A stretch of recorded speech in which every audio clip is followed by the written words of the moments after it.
নিজেকে বদলাতে হবে, ভাঙতে হবে নিজের দুর্বলতা। অভিমান নয়, এবার শপথ।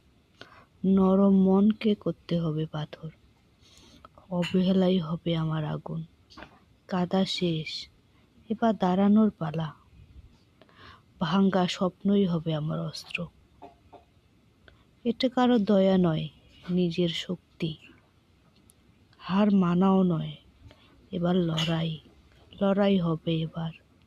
আজ থেকেই আমি বদলাবো নিজেকে, ইনশাআল্লাহ।